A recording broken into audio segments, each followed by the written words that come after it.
સુરતની ડ્રોન બનાવતી કંપનીએ ઇઝરાયેલની કંપની સાથે ખૂબ જ મોટો અને મહત્વનો MOU સાઇન કર્યો છે, જે ખરેખર જ સુરતની નહીં પરંતુ સમગ્ર દેશ માટે ગૌરવની વાત બની રહ્યું છે. આર્મી અને ડિફેન્સની સુરક્ષા માટે ઉપયોગમાં આવતું કામાકાઝી ડ્રોન સુરતનો યુવક અર્થ ચૌધરી બનાવી રહ્યો છે. ઇઝરાયેલી આયર્ન ડોમ મિસાઇલ સિસ્ટમ દેશ વિદેશમાં આધુનિક મનાય છે. વિશ્વના મોટા ભાગના દેશો ઇઝરાયેલ પાસેથી ડિફેન્સ અને સુરક્ષાને લગતા સાધનો ખરીદતી હોય છે, પરંતુ હવે ઇઝરાયેલ તેમની સુરક્ષા અને સર્વેલન્સ માટે ભારતથી બનેલા ખાસ ડ્રોનનો ઉપયોગ કરશે. જી હા, હાલમાં ફોર્બ્સ દ્વારા જાહેર કરાયેલી 13 અંડર 13ની યાદીમાં આવેલ સુરતના અર્થ ચૌધરીની કંપનીએ ડિફેન્સ અને સરહદી સુરક્ષા માટે બનાવેલું કામાકાઝી નામનું ઘાતક ડ્રોન ઇઝરાયેલની કંપની ખરીદી રહી છે. અર્થ ચૌધરી દ્વારા 4 વર્ષ પહેલા ઇનસાઇડ FPV નામથી જુદા જુદા પ્રકારના ડ્રોન બનાવતી કંપની શરૂ કરી હતી. આ કંપની દ્વારા નાના કમર્શિયલ ડ્રોનથી લઈને ડિફેન્સમાં ઉપયોગ કરાતા ડ્રોન તેઓ બનાવી રહ્યા છે.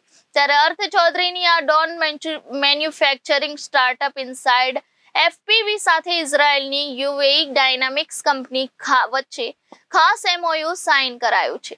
ઇઝરાયેલની UAE ડાયનામિક્સ કંપનીના ડેલિગેટ સાથે ટીમ 6 થી 7 દિવસ પહેલા કામાકાઝી ડ્રોન માટે ખાસ સુરત આવી હતી અને સ્ટાર્ટઅપ ઇનસાઇડ FPVના સ્થાપક અર્થ ચૌધરીને મળી કામાકાઝી ડ્રોન બાબતે ખાસ મીટિંગ કરી હતી. ઇઝરાયેલ કંપનીની ટીમ દ્વારા અર્થ ચૌધરીએ તૈયાર કરેલ કામાકાઝી ડ્રોનનું પરીક્ષણ પણ કર્યું હતું અને ત્યારબાદ આ ડ્રોન ખરીદવા માટે MOU સાઇન કર્યું હતું, જેમાં આવનાર 5 થી 6 વર્ષમાં 10,000 જેટલા ડ્રોન બનાવીને મોકલવામાં આવશે, જેને લઈને 500 થી 600 કરોડ રૂપિયાની ડીલ નક્કી થઈ છે.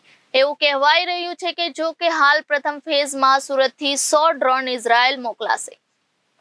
ઇઝરાયેલ કંપની ડિફેન્સ સુરક્ષા માટે ખરીદેલ કામાકાઝી ડ્રોનની એક વિશેષ ખાસિયત છે. આ ડ્રોનની ખાસિયત વિશે વાત કરીએ તો તે 2.5 થી 3 કિલો વેટ અને કોમ્પેક્ટ સાઇઝ ધરાવતું આ ડ્રોન છે. આ ડ્રોન માત્ર ને માત્ર ડિફેન્સ દ્વારા દુશ્મનો પર હુમલો કરવા માટે ઉપયોગમાં લેવાતું ડ્રોન છે. આ એક આત્મઘાતી ડ્રોન છે, એટલે કે ડિફેન્સમાં તેનો એક જ વાર માત્ર ઉપયોગ કરી શકાય છે. આ ડ્રોનની સાથે વિસ્ફોટક મિસાઇલ અથવા તો ગ્રેનાઇડ જેવા એક્સપ્લોઝિવ સાથે લઈને ઉડાડવામાં આવે છે. આ ડ્રોન 250 કિલોમીટર પ્રતિ કલાકની ઝડપે ઉડે છે.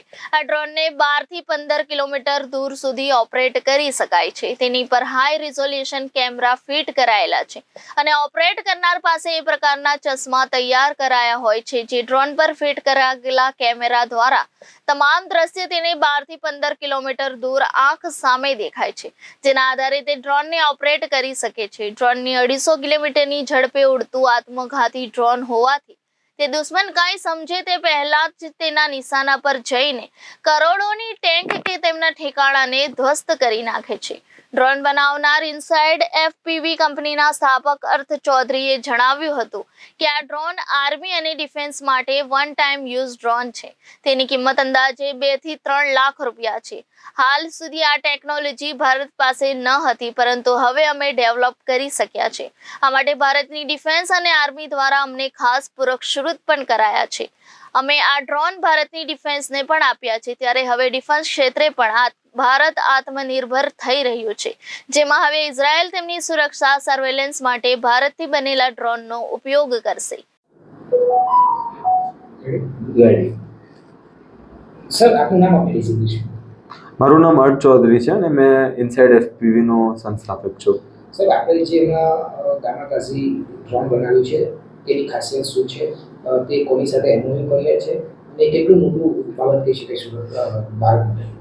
અમે જે કામાકાઝી ડ્રોન્સ બનાવેલા છે એ બહુ મહત્વપૂર્ણ ડ્રોન છે, કેમ કે લાખો રૂપિયાના ડ્રોન આવે પણ એ ડિસ્ટ્રક્શન્સ કરી શકે કરોડોમાં. અને આની ખાસિયત એ છે કે એ ડ્રોન ફ્લાય કરે 250 કિલોમીટર પર આવરની સ્પીડથી. બીજી વાત એ છે કે ડ્રોન અહીંયા બેસીને તમે હેડસેટ પહેરો, હાથમાં કંટ્રોલર લઈને 10 થી 15 કિલોમીટર સુધી ડ્રોન ઉડાવી શકો.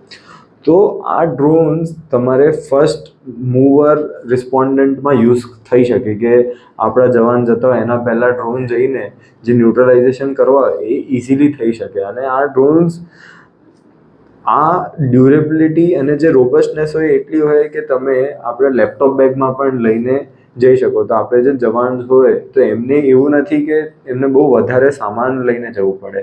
સો that's the best part of kamikaze drone. કોની સાથે હમણાં આપણે એમઓયુ કર્યા છે અને કેટલા MOU શું શરતો કરી છે? તો આપણે જે એમઓયુ કર્યા છે એ ઇઝરાયલની એક કંપની છે યુએવી ડાયનેમિક, એમની સાથે કરેલું છે એમઓયુ. અને એ એમઓયુનું તાત્પર્ય એ છે કે હવે ઇન્ડિયન્સ પાસે અને ઇન્ડિયાની જે કંપનીઓ છે એ બહુ વધારે કરે છે, બહુ સારું કરે છે, પણ આપણે ડ્રોનના માટે એમઓયુ કર્યું છે કે આપણે જે ઇન્ડિયન ડ્રોન છે હવે એ ઇઝરાયલમાં વેચાશે.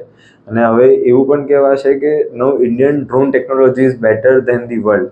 હવે તમે અગર 5 વર્ષ આગળ જોશો તો તમને આનું એક ઇમ્પ્લિમેન્ટેશન દેખાતું જશે અને તમને દેખાશે કે જે સપનું છે આપણે પીએમનું કે ગ્લોબલ ડ્રોન હબ બની જાય 2030 સુધી, એ આપણે આગળ વધીએ છીએ. અને આપણે એવું વિચારી શકીએ કે 5 થી 10 વર્ષમાં અમે ઇઝરાયલની એ જે કંપની છે એમના 10,000 ડ્રોન્સ એમને આપશું. અત્યારે શું શરતો થઈ છે કે અને એ જે ડ્રોન તમે આપશો તો એને લઈને કઈ રીતની ચર્ચા વિચારણા વાર્તાલાપ થઈ છે? તો એ જે ડ્રોન્સ છે એ કામાકાઝી ડ્રોન્સ છે ને સર્વેલન્સ ડ્રોન છે અમારા, એ તો અમે આપવાના છે. અમારે બીજા હજુ ડેવલપમેન્ટ્સમાં ચાલે છે ડ્રોન. તો એ પણ અમે જે તે હમણાં 7,000 કિલોમીટર વાળું જે ડ્રોન હતું એ તો અમારે ચાલે છે. પણ શરતો માટે આપણે વાત કરીએ તો એસ જ એવું નથી, એ તો એમઓયુ છે અને એમાં જે ડેફિનેટ છે કે એમને ડ્રોન છે એ સેલ્સ કરશે, ટેકનોલોજી ડેવલપમેન્ટ કરશે. સાથે એમની પાસે પણ હજુ એવું નથી કે આપણે ભારત જ આગળ છે, એમની પાસે પણ એવા કઈ બધા છે જે આપણે ભારતમાં ઇમ્પ્લિમેન્ટ કરી શકીએ. આજે ભારતમાં આપણે અહીંયાથી લઈ લીધું, થોડુંક અહીંયાથી ઇન્સ્પિરેશન લીધું, અહીંયાથી ટેકનોલોજી લીધી, તો એવી ટેકનોલોજીકલ એડવાન્સમેન્ટ્સ માટે પણ આપણે કામ કરશું એમની સાથે. 5 વર્ષમાં કેટલા ડ્રોન્સ માટે કેટલા વર્ષોનો આપણે એમઓયુ થયા છે?